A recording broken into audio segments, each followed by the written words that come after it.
Hello, welcome back to today's video. We will show you how to add a menu to your WordPress website. Whether you're a beginner or looking to improve your skills, this tutorial is for you. But first, let's look at the purpose of the WordPress menu. The purpose of a menu on a website is to provide a clear and intuitive way for users to navigate and find the information they need. It's akin to a map guiding visitors through the website. Now, how to add a menu to your WordPress website. First, log into your WordPress dashboard. Once you're logged in, you'll be on the main dashboard page. On the left side, hover over Appearance, and then click on Menus. This will take you to the Menus page where you can create and manage your menus. Now, you'll see an option to create a new menu at the top. Click on this button. Give your menu a name. This can be anything that helps you identify it. It can be the main menu, menu 1, or footer menu. Once you've named your menu, click the Create Menu button. After this, you need to assign it to a location.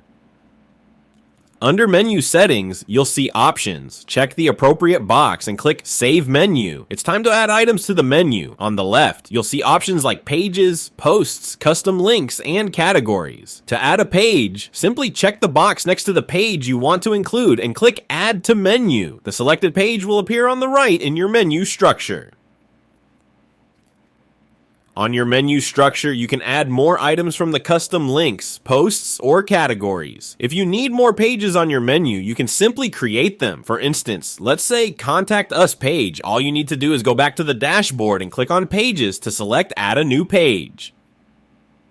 Insert all the information on the Contact Us page, and once you publish it, it will be shown in the pages under Menu Items. Click on Add Items after checking the box. You can rearrange the order of your items by dragging and dropping them. If you want to create a sub-menus, drag an item slightly to the right under another item. This creates a nested structure, and that's it. You've successfully added a menu to your WordPress website. If you found this tutorial helpful, be sure to give us a thumbs up and subscribe for more tips and tutorials. Thanks for watching, and we'll see you in the next video.